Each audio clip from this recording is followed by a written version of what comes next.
enhanced with the working knowledge in handling equipment such as UV visible spectrophotometer, ultracentrifuges, fluorimeter, light and fluorescent microscope, ultrasonicator, ELISA plate reader, etc. She has participated in many training programs and workshops and organized many conferences during the time of her academic experience. To add to her achievements, she is the coordinator of SPOC for NPTEL Swayam local chapter at Saintgits College of Engineering, certified food safety trainer under FOSTAC Food Safety Training and Certification, FSSAI Government of India, and diversity scholar for participating in the Association of British Science Writers Science Journalism Summer School in 2021.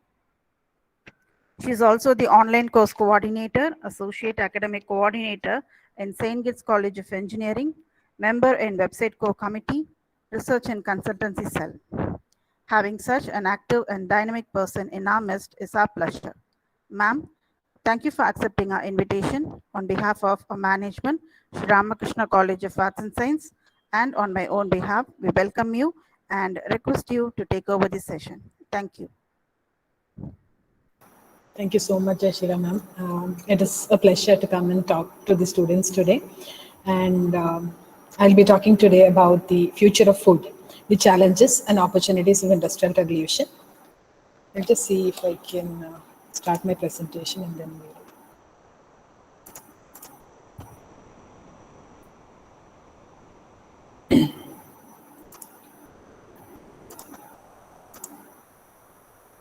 Is the PPT visible?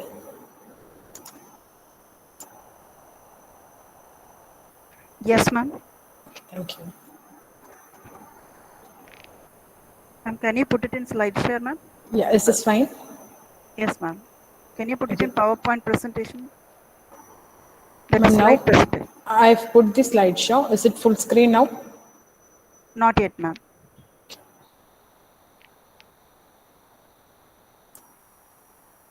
Now, ma'am? No, ma'am. Okay. I'll just check.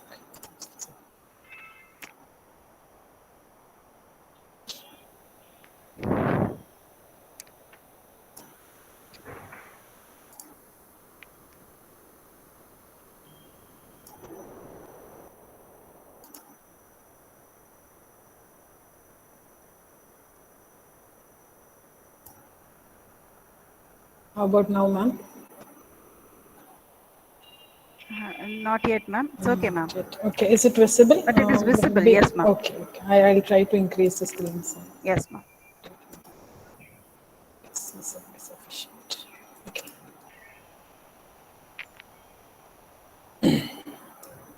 This is okay? This works, yes, right? ma'am. Okay. Yes, ma'am. It's okay now. Thank you so much. So I'm not an engineer, though I work in an engineering college. I've done my BSc in biochemistry, MSc in biotechnology, both from Sri Narayana Guru College, Coimbatore, affiliated to Bharatiya University. And I think I've visited your college long time back for some cultural fest, I believe. That was in 2000, before 2004. After that, I went on to do my MPhil in biotechnology from university in Kerla. And then I got net qualified at that time. I went on to clear GATE, after which I joined in National Institute of Technology, Calicut, for doing my PhD. So there I had the MHRD fellowship for doing my PhD for 5 years. And my work basically was on phytochemistry and cancer biology. I was able to elucidate the mechanism of action of a secondary metabolite from a plant, which is having cancer cell killing activity. That was the basis of my PhD. And Jashila ma'am told me that I will be talking to both undergraduate and postgraduate students. I have prepared a PPT, which I hope will be, understood by all. If you have any doubts, please feel free to stop me at any moment. You can unmute yourself and ask me questions. I'll be happy to answer. And or else you can note it down, and once my presentation is over, we'll have a discussion session. I'm okay with any of these options. And I would like this to be a discussion rather than a monologue. So I expect some interaction from the participant side. It will not be a formal session, and I hope you'll all cooperate. Thank you. So I'll be talking today about the future of food, the challenges and opportunities of the Industrial Revolution. So before that, I've been in this field for more than 3 years. I've been teaching food technology, BTech food technology students. So it was a shift from the area what I've studied, what you will be learning about in your course. So we shifted to food technology, but then it is an extension. All of these are interdisciplinary fields, and most of what we study in your degree and PG biotechnology courses is what we are applying in food technology as well. In our curriculum, we have the same subjects, only that there is a prefix food before everything, because there is food microbiology, there is food biochemistry, food analysis, but basically it's the same thing which we are all taught. So coming to food, we all eat food every day. It is ubiquitous, and as long as humans live, as long as there is life on earth, we need to have food and water. So the food we eat, for instance, I had rice today for lunch, and I had dosha in the morning. So whatever I ate, it comes from a lot of different places. Earlier, uh, in ancient times, everything was localized. We grew something on the farm, we harvested rice, we took it, we brought it to house, we processed it in the minimal way possible.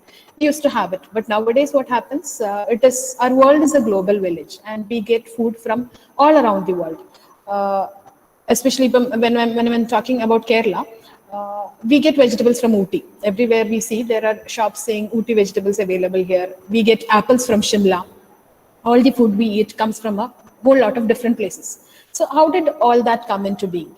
We'll be talking about my presentation. In my presentation, I'll be dealing with the history of food, the past, the present, and then we'll be moving on to the future of food. And in the future of food is where you all have a role to play, where we all have a role to play. Being future citizens, we are responsible to, safeguard our world, the world we live in, to make it a better place. So we'll be learning about how to do that. Just a few tips and suggestions. So the food we eat, it is a complex journey from farms, ranches. Ranches is where animals are grown, and waterways to our plates. This journey, it begins from the natural resources such as soil, fresh water, and there are also countless organisms which contribute to our food supply. We grow a lot of plant-based food, we grow it in soil. There are the primary consumers which feed on it, there are secondary consumers, and then there are us, the humans, who feed on all of this. We get food from fresh water and marine sources, and there are a lot of microorganisms which are also involved in the food we eat, especially if it is fermented food. You all must be knowing about that. In all our fermented foods, a lot of microorganisms, beneficial microorganisms, act on it to make it more digestible and make it more nutritious for us to consume. And along the way where this food passes, that is the food supply chain, it goes through the hands of many people. It goes through the hands of many food safety inspectors, some warehouse managers, some grocery, that is wholesale dealers, some retail dealers, and that is how it comes to us, the consumers. That is from when food is harvested at a farm, it has to pass through a variety of steps. It has to go through a series of people before it finally gets to us, the consumers. And in a way, we are responsible for all the conscious choices we make about the food we eat. We are responsible for the demand and supply of this food, and we humans are responsible and for maintaining this food supply chain. So I will be talking about the history of food, how it all started and where it all started. For the majority of time, since humans appeared on Earth, or even animals appeared on Earth, what we did is we used to get food from the wild. We used to gather it from the wild. The process is called foraging. And then slowly it moved to hunting. We used to hunt animals. So before that, it was only plant-based food and fungi. We used to eat mushrooms and anything edible that is found in the forest. And that is a part of the Paleolithic diet. Paleolithic age is the Stone Age, when man used to, he did not have enough tools. He had not yet found fire, discovered fire. So he used to consume what was readily available in the land, in the water. And all those fruits and vegetables, we still consume all that, but it has evolved over time. It has evolved into some different species. It might not be the original wild species that we are consuming now. And apart from that, everything remains same. We still consume raw, fresh fruits and vegetables. And from there, people began to transition into a hunter-gatherer lifestyle because they started domesticating animals after that. First, they started hunting wild animals for food, and then later they started domesticating animals. Even now, we follow the same thing. We have chicken, we have sheep, we have cows, everything. We domesticate these animals, we use their eggs, we get milk from cows, and then people eat meat. So what is the reason why would they have evolved into this? Why did people give up hunting and gathering to slowly reach into agriculture or farming? So a variety of reasons have been speculated about this. The first one is changes in climate, because the climatic zones at places were differed, and it began to change. Every time our crops would not be successful. There were times when people did not have enough food, so they started looking for other sources. Greater population density was another reason. Initially, it was easy to feed a family of 4 or 5, but as the family grew bigger, as villages, settlements grew, it was difficult to feed everybody from what was grown in your own farm, and then or what was found nearby in the locality. And then people had to go for other sources. Overhunting was an issue, killing all the animals in the region and not having enough for everybody. And another most important reason for this change was changing technology, new inventions. Tools were invented to kill animals. Tools wherein fire was discovered, and people slowly learned how to cook food and eat it. So even though raw fruits and vegetables can be consumed as such, for meat and poultry, they had to be cooked, and people found that it was tastier when it was cooked. So such technology, such improvements brought about a change in the lifestyle of the people. I hope I am audible and everybody is able to understand. Like I said earlier, please feel free to stop me if you have any doubts or if there is any issue. So after this age, after this era, people started cultivation. They moved into what we now call agriculture, that is practiced in every part of the world, even now, except for the Arctic and Antarctic places where it is too cold to grow crops. But everywhere else, it is being practiced. And initially, for 13,000 years or so, it was practiced sparsely. In some parts, people started dividing land into farms and growing their own crops. And it has been widely established only for the last 7,000 years. But before that, for a long period of time, very long period of time, our ancestors spent gathering, hunting, and scavenging in the wild for food. So this agriculture, the beginning of this organized farming, radically it changed human society. People started growing their own food. They started growing a settlement around the area where food was grown, and then communities were built, tribes were formed. So all this was because basic need of man is food, and where food is, people or where water is available, slowly they go there. Only when water is available you can grow food. And then they began to build a locality, a village was formed, a region was formed, and this is how your states and countries came into being. This was all long time back. And what happened with this rise in production of food is that there came a huge population boom. A lot of the population increased rapidly from what was earlier, because people used to die because of drought, because of famine, not because not getting enough food to eat in a day. There was malnutrition. Kids used to die because they did not get sufficient healthy food. So all this stopped when people started growing their food in an organized way, and there was a very high population boom in around that period. So this is the past of our food, and here this is a major turning point in the history of the world as a whole. We are going to talk about industrial revolution, and what brought about industrial revolution in a way is agriculture. The advancements in agriculture started first, and then began the machinery for all other processes like transportation, communication, etc. Agriculture is where it all started.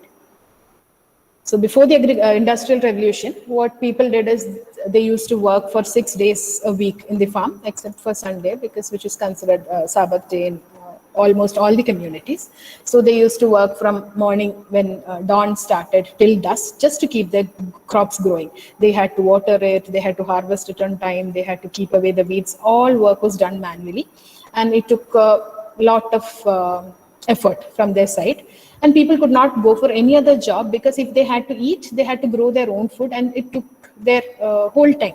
Everybody in the family used to be involved in agriculture. And in the mid 18th century, the agriculture revolution came, which brought about a lot of innovations and inventions, which altered how the farming process worked. You know about all these advancements, but just that it came about at a period which is now known as the agriculture revolution, which is the starting point of the industrial revolution. One of the most important innovations of the agriculture revolution was crop rotation. So we have all studied it in geography in earlier classes. In social studies, we have learned what crop rotation is. You cannot keep growing cereals or grains in a place continuously, because the soil will lose all its nutrients. So at a place called Norfolk in Britain, a person, he is not a scientist or anything, he was a farmer. He introduced this 4-course crop rotation, and he found that that is by rotating your ordinary crops, of your cereals or grains, with legumes, with plants that have capability of their, which have nitrogen fixers in their roots. So the soil got replenished by itself. So earlier what people used to do is one season they will they'll grow the crops, harvest it. Next season the field would lay fallow without growing anything, so that the nutrients can be replenished. But when crop rotation came, all throughout the year people had the option to grow food. They used to interchange it with tuber crops, turnips, then your legumes, all your pulses, and rice and wheat, what your cereals are. So the crop rotation was one of the first advancements which came about in the agriculture revolution, and it changed the way, it changed the yield of production by such a large amount. People had, usually they used to have enough food only for the family, but then they started having surplus amount of food, which they used to store, which they used to sell to other people. It was all barter system back then, but all that originated with this very small change in agriculture practices, which is crop rotation, and a lot of other things. The agriculture revolution, it brought about the invention of powered machines. A lot of powered machines came into existence. Your tractors came into existence. Electric power came into being, and it was used to operate so many machinery, which used to help in agriculture. And the third important breakthrough in the agriculture revolution was the study of genetics. So again, you must have learned about Mendelian genetics. The same thing when applied to agriculture. It was a boon, because inbreeding was done and selective breeding was done to select crops which had maximum yield, which had the perfect height, which had the best tasting fruit. Man learned to do all that, and all this came with the agriculture revolution. Another important discovery was the use of artificial fertilizer. So with fertilizer, the field would not ever lie fallow. It would always give you good crop. You did not have to wait for time for the nutrients to be replenished. You could just go buy fertilizer from a shop, use it in your soil, and you know about NPK fertilizer and everything. So using all that, they started getting good yield, better yield. They had so much food available that they slowly started selling it to people outside their village. It is all a very gradual process. This is how man evolved. This is how agriculture evolved. And the last one is the development of chemical pesticides. This again, we can see it as a pro and a con together, because we all know pesticides have their downside as well. But when the use of pesticides started, it was definitely a boon, because a lot of crop was gone to waste. A lot of food loss happened because of locusts and insects, pests, which used to feed on our crops, our produce. And the invention of chemical pesticides, the discovery of a large variety of chemical pesticides helped us a lot. It helped to improve agriculture, it helped to improve the yield and reduce crop loss. So, first practice I said is crop rotation. Along with that, mechanization started, and along with that, two British agriculturists, Robert Bakewell, they're very famous because they introduced, and Thomas Coke, they introduced selective breeding as a scientific practice. So selective breeding is mating together two animals with particularly desirable characteristics, and they also started using inbreeding, that is breeding between a group of like individuals. This is mainly, we are talking about meat and poultry industry. We're talking about animals here, and to stabilize certain qualities in order to reduce the genetic diversity. So if you found a species of cow that had a high yield of milk, you try to keep that trait going on generation after generation, so that it is definitely economic benefit for the farmer, and also he'll be able to feed a large amount of people using the same strain of cow. Mechanization, it brought tremendous gains in efficiency. One thing is labor need not be used that much. If 6 people used to work on a farm, only 2 people were required because we had 2 machines. So that was a very important change. The threshing machine, that was the first thing that was introduced, and the seed drill, which used to poke holes in the soil and drop your seeds there at regular intervals, and the plow was also introduced around that time. All these were advancements that came with agriculture revolution, and it changed the way farming was done. People had more free time, so they were free to go look for other jobs. Not everybody in the family had to stay back to look after the farm. Younger generation were allowed to go out and look at other job options. So in a way, this agriculture revolution started your industrial revolution, and it changed the course of the whole world. People had a completely different life before the industrial revolution started, and after all these mechanization process, all these advancements came in, the lifestyle of the people changed. They had better options, they had a better standard of living. Most people made more money because of all these advancements. And chemical pesticides and synthetic fertilizers, they have become a hallmark of industrial crop production. This increase in food supply, again, it contributed to the rapid growth of population because there was a lot of food being produced. It could feed a whole lot more of people, so the population increased and people were free to go look for other jobs. So it added to the urban workforce on which industrialization was dependent. A lot of companies came up, companies for making shoes or maybe not processed food then, but many other industries, clothes, textiles, all these factories came up and people started going to work there because there were people and machines to look after the farm back home. And this is essentially why the agriculture revolution has been cited as a cause of the industrial revolution. The 20th century saw a rapid growth of industrial agriculture, which is a model of farming characterized by specialization, mechanization, a heavy reliance on chemical and pharmaceutical inputs, and a shift towards fewer and larger farms. Earlier, there was no demarcation between a people's land, or that is, this used to be my plot, that is your plot. There was no difference like that. But when this agriculture revolution started, people started building fences around their area. They used to demarcate it. Enclosure was the name for this term. So enclosure started. Each person had this land signed on to their name. Only they could work there and produce food. So such a norm came into practice after the agriculture revolution. And another aspect I would like to talk about is local and regional food systems. So like I said earlier, in ancient times or even after the Industrial Revolution came, food produced in one region used to be restricted to the area alone. For example, food produced in my village would be sufficient to feed everybody in my village, and if there was an excess, we used to sell it to the neighboring village. That used to be it. But when Industrial Revolution happened, it paved way to newer methods of transportation.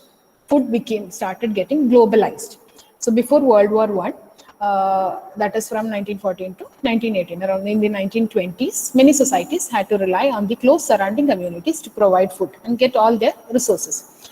But after that, food became accessible all around the world, and especially in wealthier and more developed countries because of the effects of the Industrial Revolution. So this happened. The need for transport of food happened. Vehicles were invented. Vehicles which had storage capacity were invented. We had trucks which could transport milk, that is, which had a refrigeration unit in it. Even perishable items could be transported over long distances in short duration of time. So all that happened with the Industrial Revolution. And this need arose for transport of food because there were some areas which were sparsely populated, which had only some people. There were some other areas which had a large amount of population. To feed the areas, that is big cities, which large amount of population, usually food was transported from smaller villages. And there arose a need to transport this food from one place to another. And another thing is out of season variety. For example, let's talk about fruits. We cannot get apples in every season. We never used to get apples in every season. Strawberries were not available in every season. But now you go to a supermarket, every kind of fruit that is possible, that is available in the world, you get it in your fingertips. We get imported oranges, we get imported kiwi fruit, something which I had never tasted in my childhood. You get dragon fruit, you get green color Granny Smith apples imported from America. How is that possible? So all this is how our food industry has been changing over the years. And so these are, like I think I mentioned this earlier, but like I said, Shimla apples, we get it all around the year in Kerala.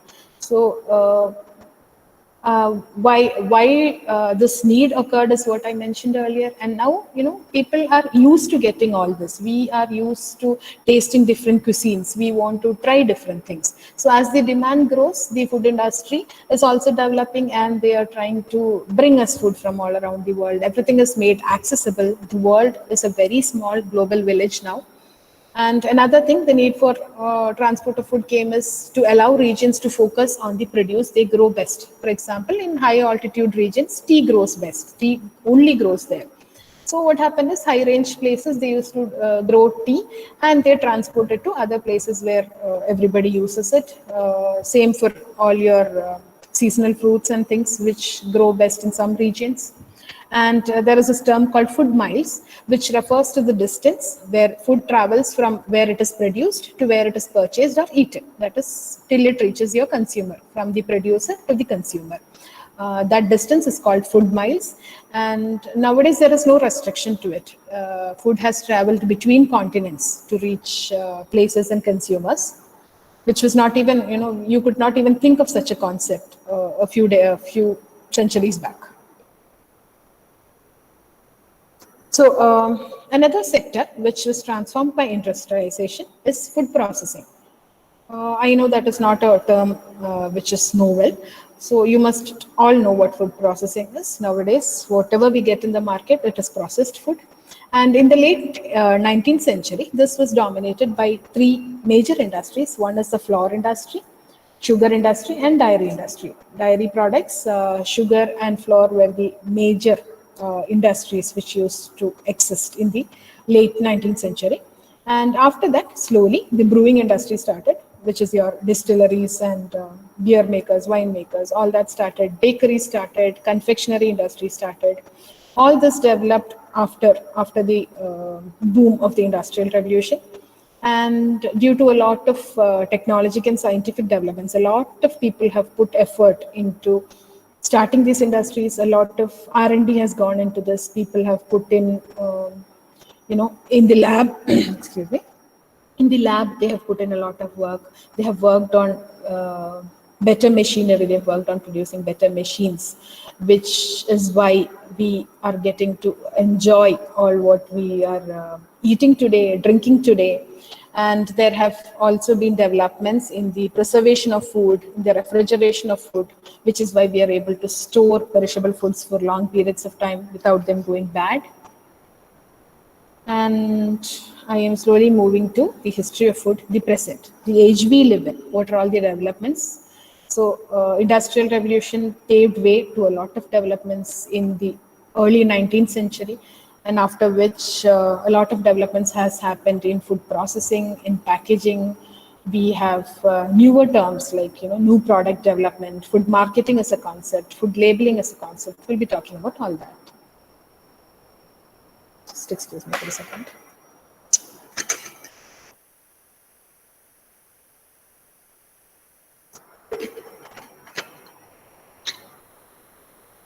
So, food processing, it is something that is done everywhere.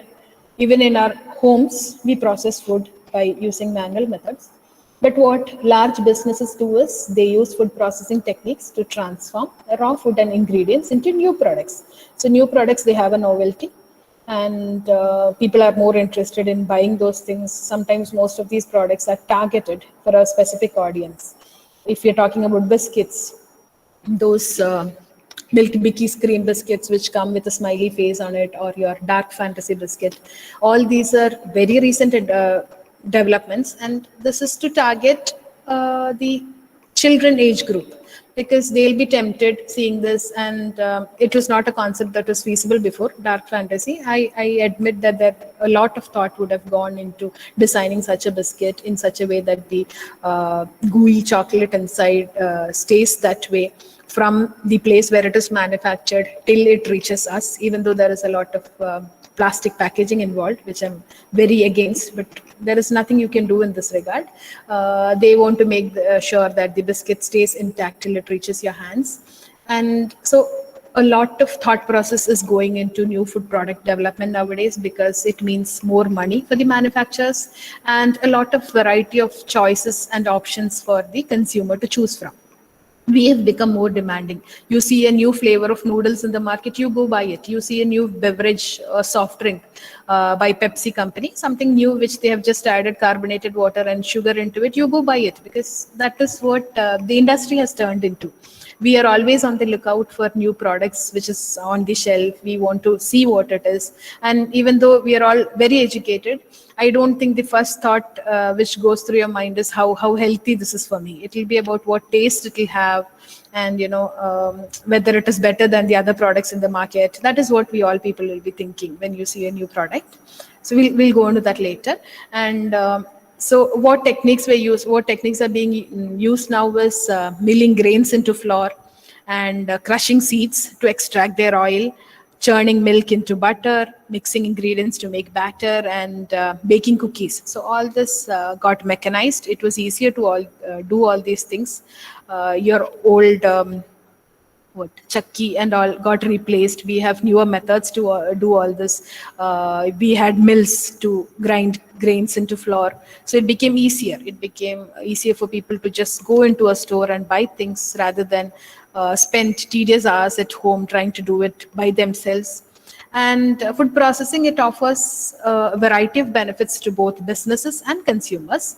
To the consumer, it is a very varied food supply. We have a selection of things to choose from, and all these foods, they have a better and longer shelf life because of the added preservatives, yes, and methods that have been used to process them.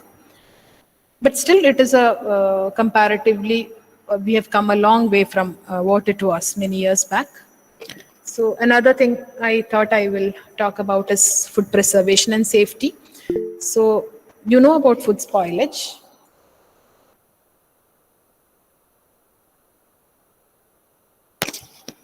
Yeah.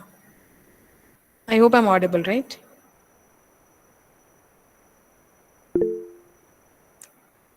Yes, ma'am. Okay.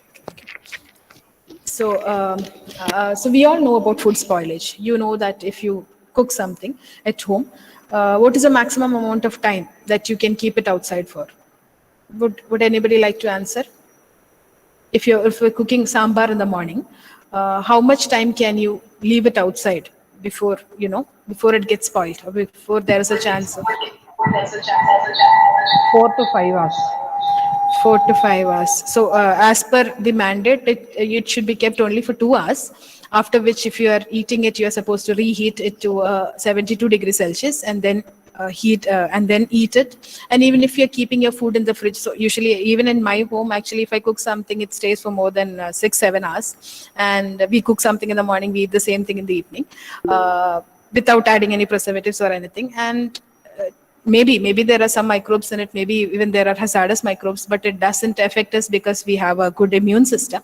But for immunocompromised people and all, it could pose a great health risk. And even if you are keeping food in the fridge, it is important that you take the food out, heat it to 72 degrees Celsius before consuming it. I've seen many people not do it. Where I live, people just take things out of the fridge and eat it just like that. So inside the fridge, it is a cold environment, and whatever microbes may be present in the food before it went into the fridge, or whatever must have entered it in the fridge, it is staying in a static state. It is not able to reproduce. And once it is outside, the moment food is kept outside and it thaws to room temperature, these microbes can be active again. So being food technologist, being biotechnologist, this is something you need to be aware of. And I think this is something that, you can tell people around you, just so that they can be careful, because we have a lot of cases of foodborne illness around us every day, even if you're consuming food from our house, or whether it is from outside. Foodborne illness is very common, and in some cases, rarely, it can have very lethal effects. So over time, bacteria, a variety of mold and yeast, all these microbes, they come together to cause food to spoil, making it will have a foul odor, it will have a foul taste. But sometimes it will not have all these characteristics. There will still be microbes on it. You will not know it when you see it, because they are microbes. Nothing will happen to the texture or consistency, but once you eat it, it can cause havoc inside your body. So it is potentially unsafe to eat. And we have had these preservation techniques from as long as man started preparing food. In your homes also, especially in Indian cuisine, we have a lot of pickles, and we sun dry our food. So all these are very traditional methods of preserving food. And all these techniques are still used. We still dry fruits and vegetables. We pickle our vegetables, and meat is salted.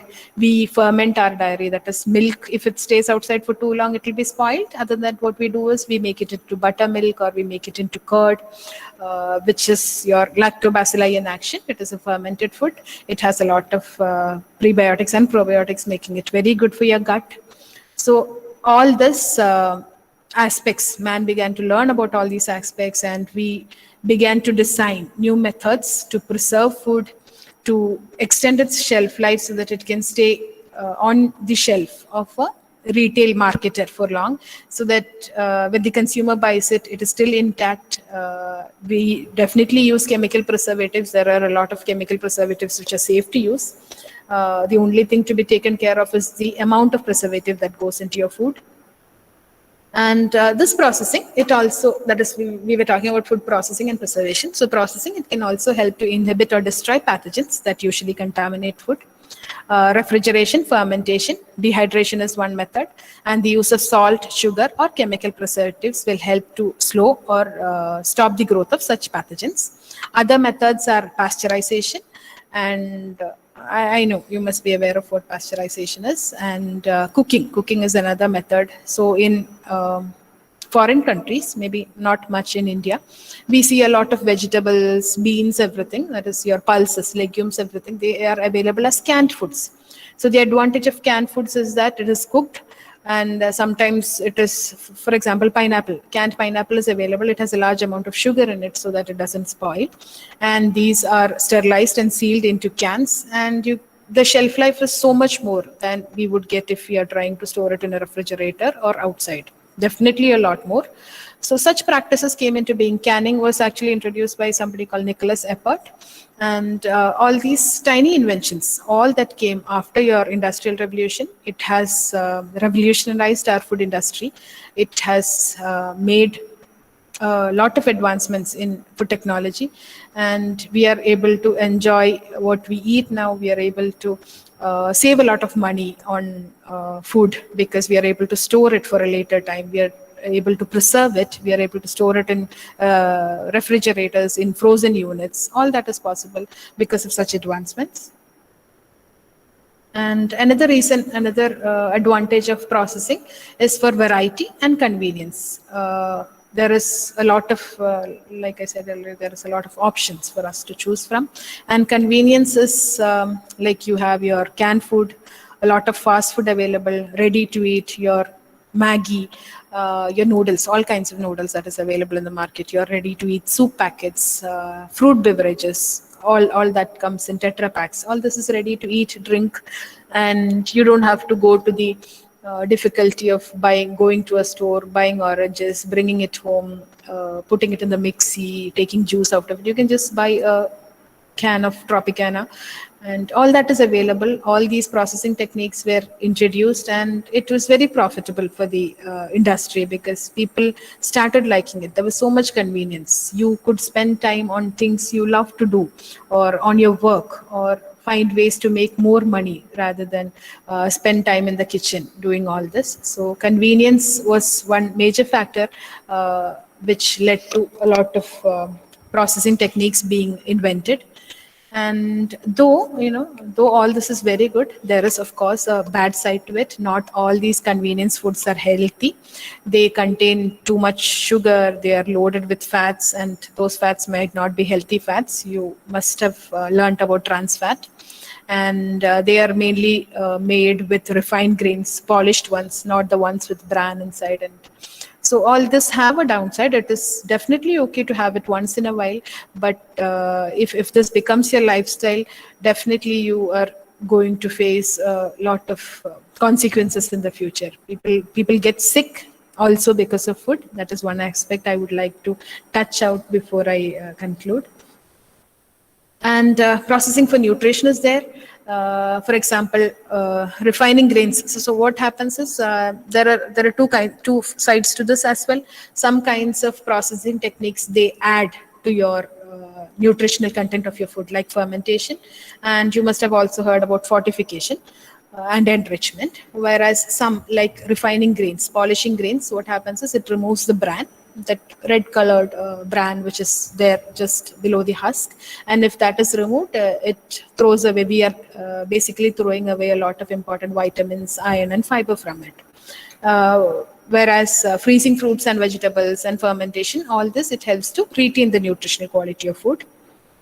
This is about fortification. I'm sure you must have heard of the term. We have in our market, basically, I think we have fortified milk, we have fortified cereals, your Kellogg's.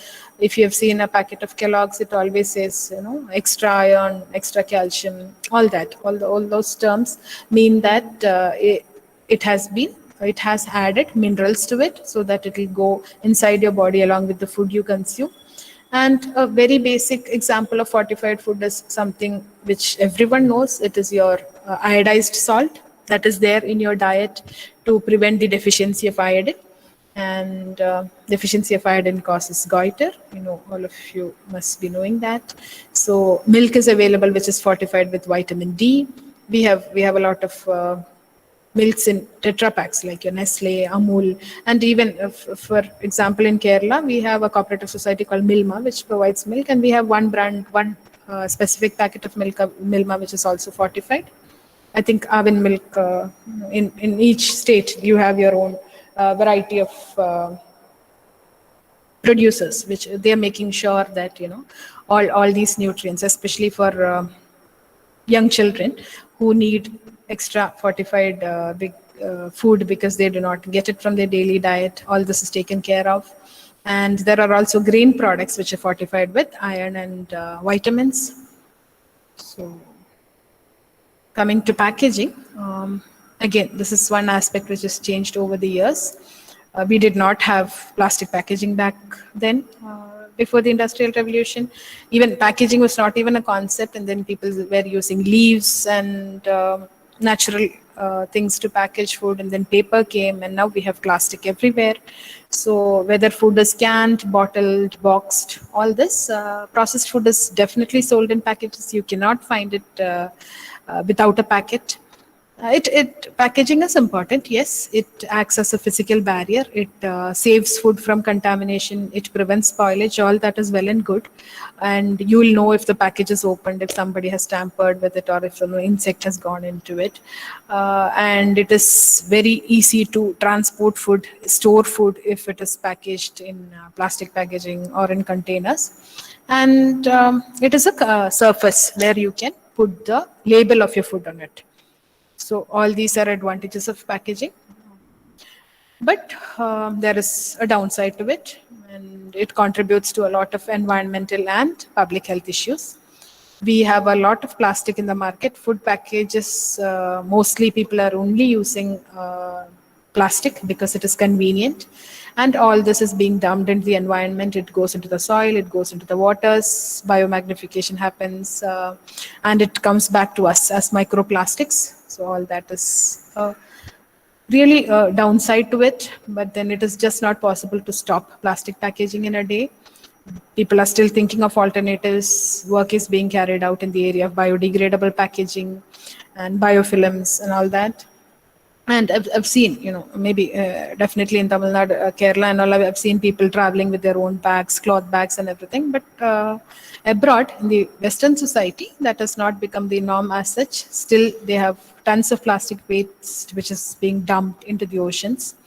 And the food industry contributes to a major percentage of that. So discarding packaging materials in landfills, it has the potential to pollute air and water. Otherwise, if you're burning them, it can emit greenhouse gases, dioxins, and other pollutants. And some forms of food packaging, they also pose health risk among consumers. These PET bottles, what we use, all your beverages come in PET bottles. So they all contain a very dangerous carcinogen called bisphenol A, which is a chemical used in manufacture of these plastics, which is why they say we should not reuse these bottles, because you use them a second time, a third time, you fill hot water into it. What happens is bioleaching happens. All these chemicals can leach out into the water. Unknowingly, you will be drinking it. You'll be causing yourself personal harm. And another important aspect of the food industry now is marketing. Marketing, it is a priority for all industries, whether they are a small nearby store or a big multinational company. And it can take many forms. You open you switch on the TV, you see advertisements. You take your phone, there are advertisements on the road, on walls, everywhere there is advertisement. Food need not be food. There was no need for food to be advertised a few decades back. But now, different companies are selling the same product. One is better than the other. They have to make a point. They have to encourage consumers to buy their brand. So the industries invest so much amount of money in marketing their own product. And this success is highly competitive. So this year, I've not used any brand here. This year is yogurt, what we used to consume in our house as curd, or even by putting sugar into it as lassi. This is a westernized concept of your curd. It is being marketed as yogurt. There are flavored yogurts available in the market. So the younger generation, they take a fancy to it. It is attractive. It comes in very decent packaging, and it almost tastes like ice cream because they put a lot of sugar in it.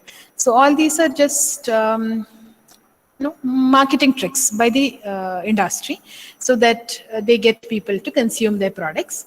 And there are some companies which what they do is they just convert their product into a new product by fortifying it, by adding some mineral and by adding fiber, and they claim that it contains less sugar, no trans fat. So all these are marketing techniques which the food industry uses, so that we buy more of their products.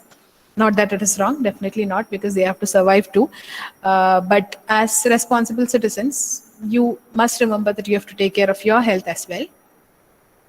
And another aspect is food labeling. So people rely on food labels to tell them what a product contains, what its nutritional value is, how it was produced, where it was produced, what are the ingredients in it, what went to making this product, and how much weight it contains. So all these information, it is properly labeled, and you must be knowing all the different signs. Even the packaging has different a green dot and a circle and a square around it for vegetarian food, and then you have your no preservative added sign, no trans fat added sign. All these, it is mandatory that we have a system in place in India. It is the FSSAI, Food Safety and Standards Authority of India, which is in charge of all this. And if it is the FSSAI mandate that every product, every processed food that is being sold in the market needs to have certain labeling requirements.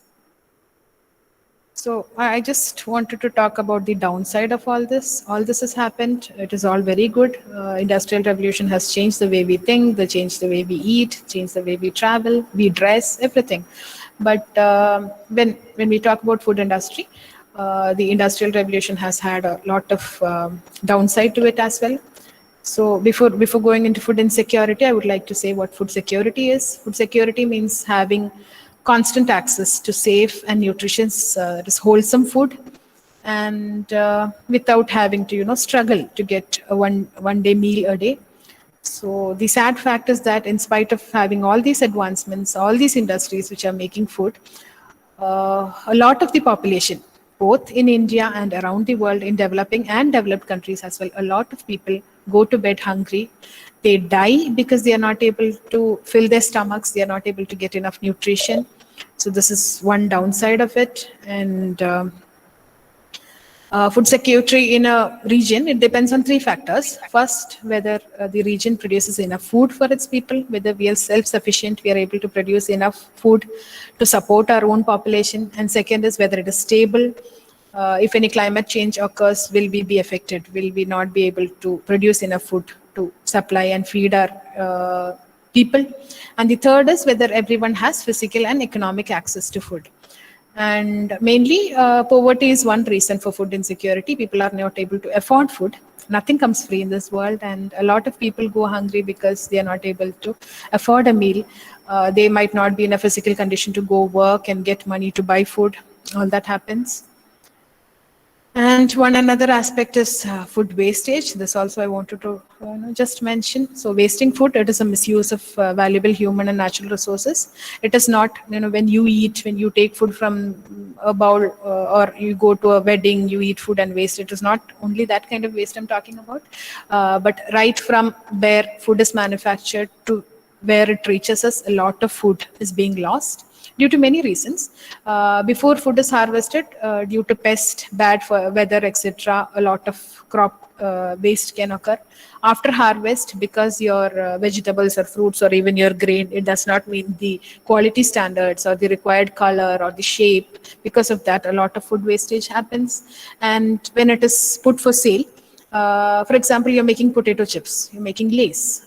In such way, even some edible parts, they might be thrown off because they are not in the best shape for it to to remake, process it into a chip. And in stores, sometimes they might keep a large amount of produce, hoping that people will buy it, but people don't buy it. After a couple of days, it goes into waste. It is thrown off. Restaurants, weddings, public gatherings, sometimes they serve a lot of food thinking people will eat all this amount of food, but a lot of it goes to waste. In our homes also, this sometimes happens. And in stores also, in food stores. And what happens is, there will be a best before date on products, and sometimes the consumers don't buy it before the date. The things don't get sold as much as the retailer would have thought that it would get sold. And a lot of waste happens even for processed food, and they'll just have to throw it away. So how can we prevent food wastage? One is to start with not buying more than what is needed. And grocery store managers, they should always keep their accounts accountable for what food they purchase and how much of it is sold off. Homes and restaurants, we can prepare small batches of food so that leftovers are not too much, so that you cannot eat it. Portion size should be reduced. And excess food, if it is safe to eat, it can be donated or given to people who don't have food. It can be given to animal farms and stuff like that. And lastly, it can even be composted. We'll just give it back to the soil. You can build organic pits and put all the wasted food there, so that it does not just go off to waste, and it'll go back to its original form, and we can grow more food. So this is US Environmental Protection Agency's a food recovery hierarchy, where we talk about how to reduce food wastage. It can be reduced from the source, and it can be used to feed hungry people and then feed animals. There are industrial uses for food waste. Some byproduct utilization can be done with food waste. And composting can be done. The last option, or least preferable one, is incineration or putting it in landfills. So another thing is, food is also responsible for climate change. You know about global warming, you know how concerned people around the world are about climate change. And in a way, even agriculture is responsible for global warming. Food system activities including producing food, transporting it, and storing food in landfills produce greenhouse gases, which in a way contribute to climate change. And of all these sources, livestock production, that is your poultry and meat production, it is the largest activity which accounts for global greenhouse gas emissions. And all the environmental agencies around the world, they are requesting a dramatic reduction in meat and dairy consumption and moving to lower rungs of your food chain, eating more plant produce, because it is plant produce does not cause as much harm to the environment as growing livestock does. Another aspect which we are trying to follow nowadays is sustainable agriculture, organic farming. So sustainability, it is defined as meeting the needs of the present generation without compromising the ability of future generation to meet their needs. You have sufficient for yourselves, but you should also take care that the future generation has enough to support them as well.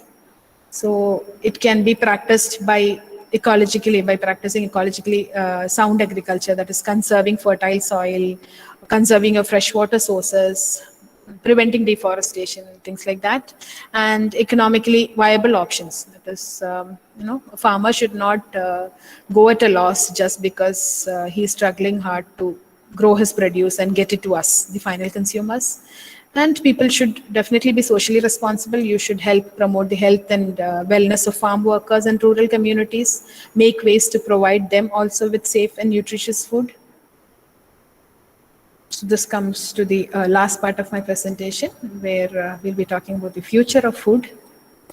And when it comes to the future of food, I would like to talk about the fourth industrial revolution, which is where we are now. So the first industrial revolution was about mechanization, about utilizing the power of steam, water, etc. The second one was about mass production, assembly line, and how electricity came into being, how it's revolutionized the process. The third one was about computerization and automation, your digital era.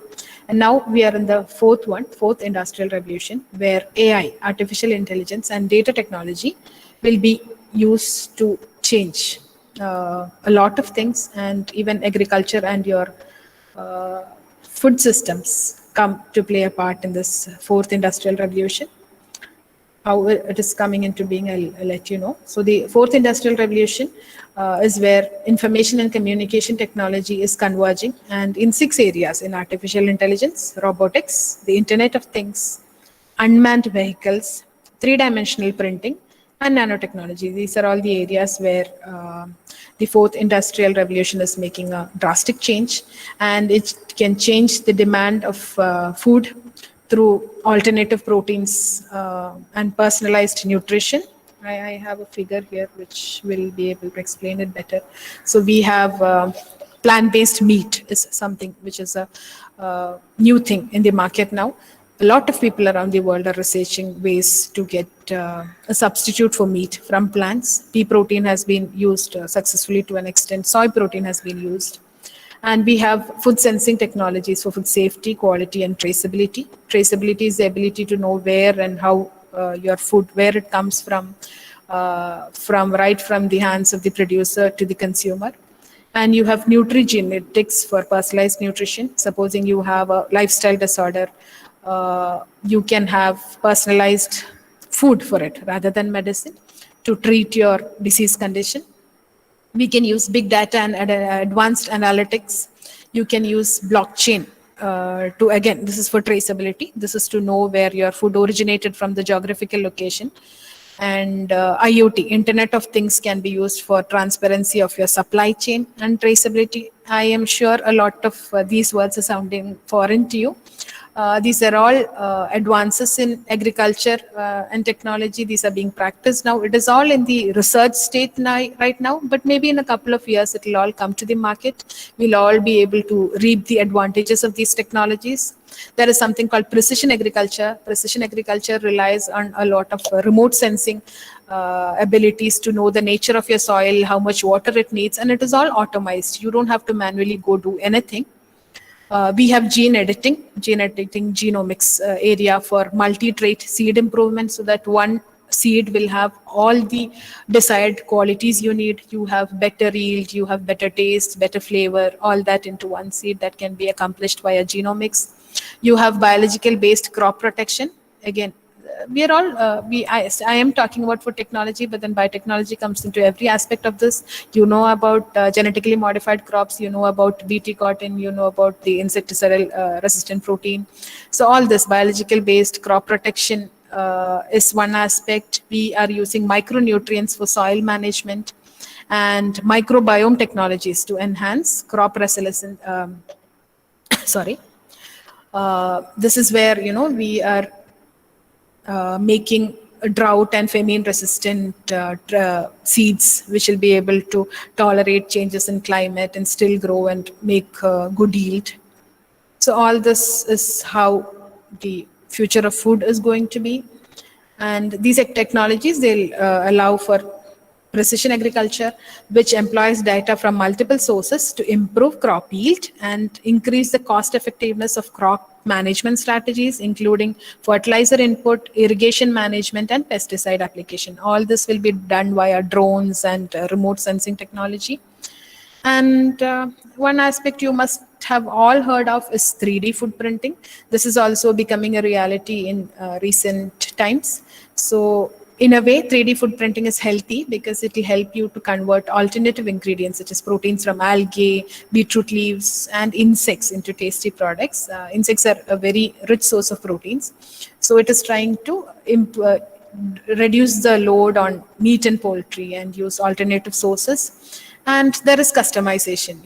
You can prepare in any shape you want, and according to individual preferences you can design the food the way a person needs it.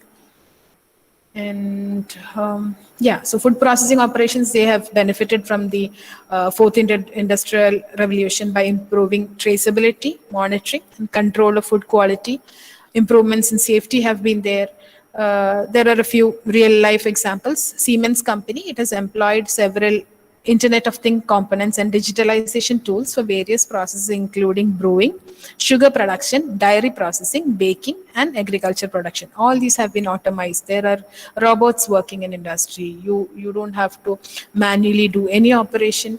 You just have to have the correct program for all this, and it will work automatically. At the end of the day, the production is increased because they can definitely work better than humans, and it means, good economic benefit for the industry as well, and there is no harm for the customer in the process.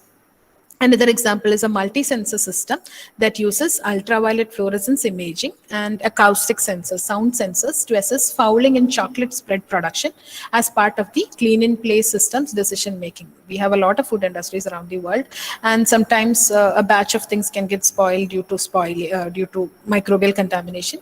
So we have an ultraviolet fluorescence imaging system to detect these changes without manually having to take a sample of your food, taking it to your lab, checking it for any microbial contamination, finding out what the microbe is, how it entered. All this is done automatically nowadays. And what does the future hold for us? So by 2050, these are demographics, the world population is expected to reach around 9.6 billion people. So the most important aspect is how to feed these people. That is the concern of every government around the world. And it is expected to increase by 14% every decade. Every decade that we're living in, the demand for food is increasing by 14%. And we'll be consuming more food than we have consumed in the past few hundred years. So we have to, that is being the next generation, not me, you have to find out ways to, certain problems our industry has, and find out good solutions, what we can do to improve the matter. Another thing, just a small point, what I missed out earlier is food plays a major role in both onset and prevention of lifestyle diseases. So poor diet and nutrition, it is associated with the plethora of lifestyle diseases like obesity, diabetes, heart disease, all that. And so what choice you make will determine what goes into your body, is a decision you make. And you can actually, keep yourself healthy and not having to visit a doctor if you actually make the good and healthy choices in life every day. And I just wanted to add a slide about scope for research and innovation in this aspect. One is blockchain technology, where people in any field with a small knowledge of computational skills, they can work in blockchain technology. It works to automate and digitize business transaction, detect tampering, and identify if duties have been paid. Then there is an aspect of authentication. You can do DNA testing to find out the origin and quality of raw materials. It can help in traceability to find out the origin of materials, to see the geographical location where a thing has come from. And if someone is doing any malpractice like adulteration, selling one meat off as another meat and all, DNA testing can help in all that. All this is, these are areas where research is happening around the world. Food safety and biosecurity is another aspect. There are some novel systems such as microwave assisted thermal sterilization, hybrid high pressure thermal processing for food. Food waste management is definitely an aspect that needs working. So this is also called byproduct utilization. There are a lot of waste that our food industries produce, which can be edible and can be transformed into something useful for mankind. And food packaging is definitely another area that needs a lot of work. There are people working around the world on biodegradable and edible packaging, but commercially none of it is available because there are still difficulties. People are trying to find how to circumvent all that. So that is one area of research. And before I conclude, I just have one thing to say. This is a very famous quote by Hippocrates. So he said, let food be thy medicine and medicine be thy food. If you make healthy choices in your life with respect to your diet, you can actually prevent any disease that comes to your way. Thank you so much. So if anybody has any doubts, please feel free to ask.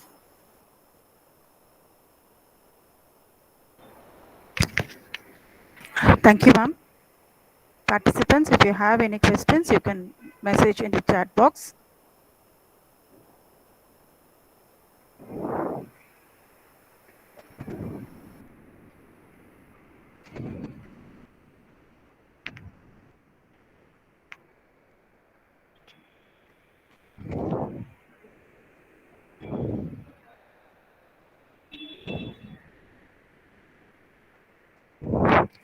I think everyone is clear with your presentation.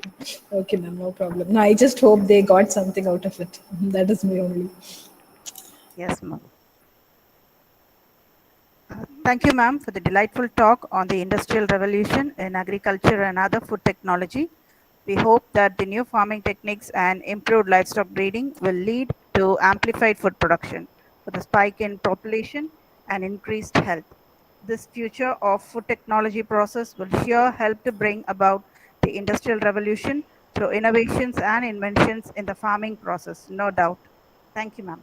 Thank you To so conclude much, the ma'am. yes, to conclude the event and the official custom, may I now request Dr. S. Ratish Kumar, Assistant Professor, Department of Biotechnology, to propose the vote of thanks. Thank you, ma'am. Good evening, all. I'm honored to propose a vote of thanks for the one-day international workshop on biological research and innovation in industrial revolution, the key impact on industrialization. I thank our prima donna, Dr. B.L. Shivakumar, Principal, SRCAS, for his constant support in conducting webinars and conferences. I would like to convey my sincere gratitude to Ms. Sri Suresh, Scientist 2, Thermo Fisher Scientific, USA, and Dr. Lakshmi Menon, Assistant Professor, Department of Food Technology, SCE Kottayam, for inspiring the students. Thank you, ma'am. And I extend my thanks to our head of the department, Dr. R. Subhash Kumar, and our organizing secretary, Dr. D. Jayashila, for organizing a wonderful webinar. Thank you, ma'am. Thank you, sir. And I thank all my faculty colleagues and students, friends for making it a grand success. Thank you all. Thank you. Thank you, sir. Dear participants, we appreciate your involvement and thank you for sparing the valuable time for the session. We are sure that by participating in the session, you have gained useful knowledge and also new innovative ideas. We would also like to hear your valuable feedback for future planning of such workshops. The feedback link is shared in the chat box. Kindly fill the form and submit, which will make our work easy to provide the certificate for all the active participants. Thank you once again and have a nice day. Thank you, ma'am. Thank you, ma'am.